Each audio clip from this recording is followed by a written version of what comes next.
Lietuva yra maža, tačiau jinai yra pilna perliukų, kurios matė tik vienetai. Vienas iš jų yra šis kultūrnamis, kuris yra mažame kaime centriniai Lietuvoje.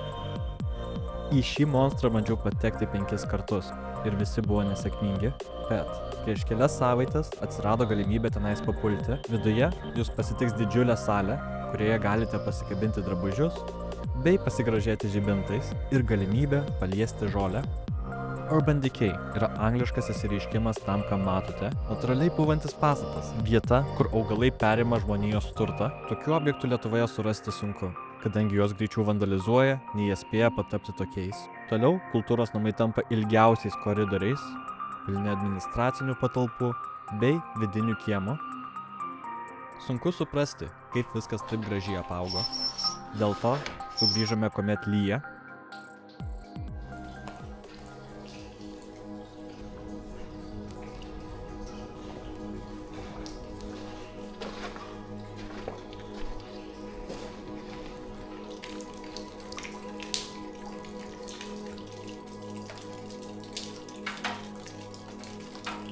Žinoma, neįmanoma praleisti pagrindinės salės. Šio kultūrnamio ateitis nėra aiški. Jo būklė, minkštai pasakius, avarinė. Buvo žiema, šalta, vėjuota, o kultūros namai dūzgė tarsi bičių avilys. Net 220 atlikėjų scenoje, o šaltoje salėje ir balkone žiūrovų nei obuoliui nukrist. Kelios patalpos buvo naudojamos vietinės žemės ūkio bendrijos. Tačiau, matant šio pastato būseną, įtariu, kad jau neilgam. Jei domintų sužinoti daugiau apie Lietuvos kultūrnamius, esu sukūręs YouTube video, kurį matote ekrane. Čia yra viena gražiausių apleistų mokyklų Lietuvoje.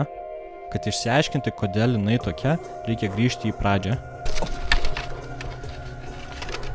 Ši vieta neatrodė labai potencialiai. Žemėlapyje buvau pažymėjęs ją kaip išregistruotą mokyklą ir dažniausiai tokios vietos nepasiteisina. Tačiau, kadangi buvo pakeliui, nusprendžiau užšokti ir patikrinti. Ilgai neužtruko, kad suprasti, ką atkasiau. Man rodos, pagaliau kažką įdomus radau. Mokykla stovi mažame kaime. Imkit ir skaitykit. Jaunimas labai neužsilikdavo kaimuose, dėl to gyventojų vis mažėjo. Tačiau, kad šią vietą apsaugoti, daugiau nepasakosiu. Nežinau, kokie čia eksperimentai vyko, bet kažkas turės sėdėti ant kėdės, o kiti kažką veikti. Galiu tik pridėti, kad yra dar įdomios informacijos apie šią mokyklą internete. Išsilaikymas yra gana prastas, viskas jau išvogta, Radiatoriai jau išvogti. ir drėgmė atliko savo darbą pilnam 10-ukui. Pat visa šita siena. Čia yra kvapas, kurį aš jaučiu.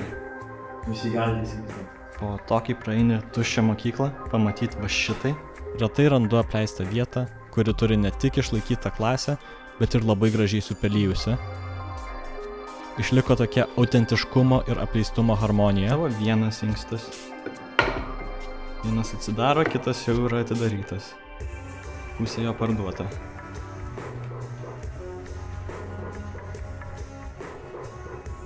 Šiandien buvo sunki diena ir jinai dar turi ilgą kelią.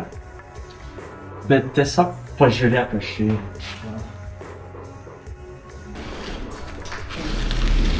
Čia yra kažkas. Tu.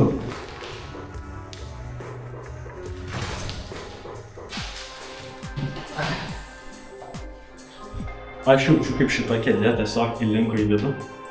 Tai aš labai neužtruksiu čia net.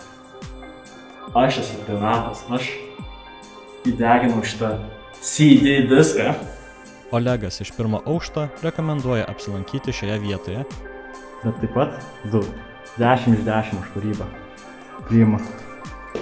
Jei ją surasite.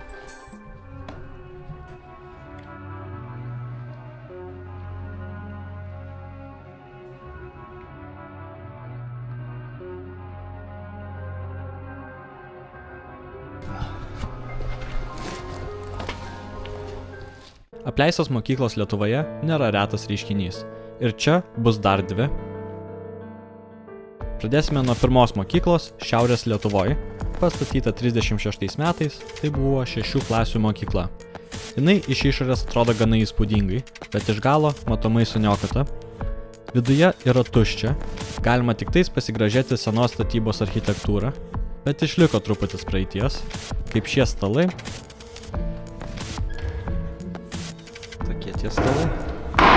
Fucking drugelis. Ir jisai vos nesulūžo. Bei nedaug mokymo medžiagos. Taip pat šioje mokykloje galėjo gyventi 2 mokytojai, pirmame ir antrame aukšte įrengtuose kambariuose. Tai mes turime vieną tokį pagrindinį kambarį. Aš spėju, kur darė pagrindinius dalykus. Tie turėjo, matau, virtuvėlę, bet va kaip jie atrodė.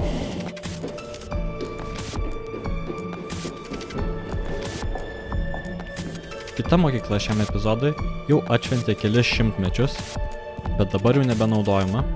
Turime virtuvę, gaminimo įrangą, viskas ko reikia. Žiūriu, čia yra net ir valgiaraštis. Mažame Lietuvos kaime stovi gana įspūdingo dydžio pradinė mokykla. Vidus primins dabartinės mokyklas. Tikliai vis dėlto yra čia. Jie nemirksi raudonai, tai aš tiesiog kažkaip praeinu juos. Pėsčiųjų jie neveikia, nebent jeigu juos nusprendė pataisyti, tai čia visai kitas reikalas būtų. Ir kadangi ši vieta nebėra paslaptis, jau matosi, kaip po truputį ji nyksta. Matosi, kad šitoj mokyklai jau yra pabuvoję žmonės nuo mano paskutinio apsilankimo. Tai viskas yra gal labiau apšiukšlinta. Tačiau išlikusių klasių tikrai dar yra.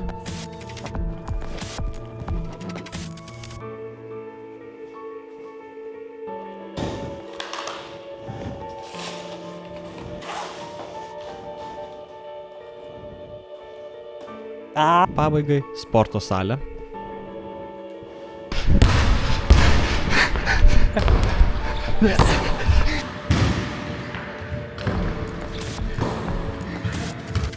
Sugrįžau į šitą salę. Dabar čia yra pakankamai šviesu. Žinoma, aš spėjau, kamuoliai nebebus tokie bouncy ir geri, kaip jie buvo anksčiau. Net ir minkštą kamuolį galime mest.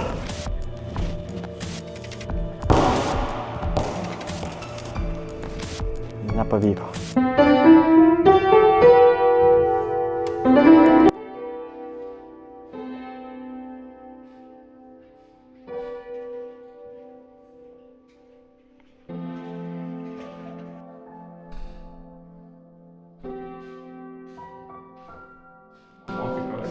Aš suprantu biškį.